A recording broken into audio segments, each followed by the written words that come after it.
2001 साली जब्बार पटेल यांनी दिग्दर्शित केलेला डॉक्टर बाबासाहेब आंबेडकर हा चित्रपट आला होता, जो चांगलाच गाजला।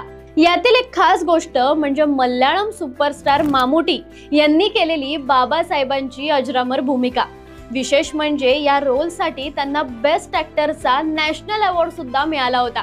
पण तुम्हाला माहितीये का, डॉक्टर बाबासाहेब आंबेडकर यांचा रोल याआधी बॉलिवूडचा किंग शाहरुख खानला ऑफर झाला होता।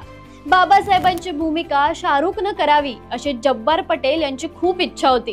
यासाठी जब्बार पटेल यांनी शाहरुखला ऑफर सुद्धा दिली होती।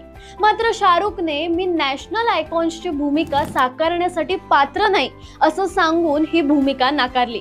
पण जर ही भूमिका शाहरुखने स्वीकारली असती तर आपल्याला बाबासाहेबांच्या भूमिकेत शाहरुख खान दिसला असता। दरम्यान त्याच्या पुढच्याच वर्षी शाहरुखनं अशोका चित्रपटात सम्राट अशोक यांची भूमिका साकारली होती। मामुटी यांनी केलेल्या बाबासाहेबांच्या भूमिकेलाही प्रचंड प्रेम मिळालं। या चित्रपटात सोनाली कुलकर्णी, मृणाल कुलकर्णी, प्रिया बापट, मोहन गोखले, नंदू माधव, अशोक लोखंडे या मराठी कलाकारांनीही महत्त्वाची भूमिका केली होती। अजून एक खास गोष्ट म्हणजे मामुटी यांचा हा एकमेव चित्रपट आहे ज्यामध्ये ते मिशीशिवाय आहेत आणि जब्बार पटेल यांच्या विनंतीमुळे त्यांनी बाबासाहेबांच्या भूमिकेसाठी मिशी कापली असं त्यांनी एकदा एका इंटरव्ह्यू मध्ये देखील म्हटलं होतं। तुम्हाला ही माहिती कशी वाटली आम्हाला कमेंट करून नक्की सांगा आणि कलाकृती मीडियाला नक्की फॉलो करा।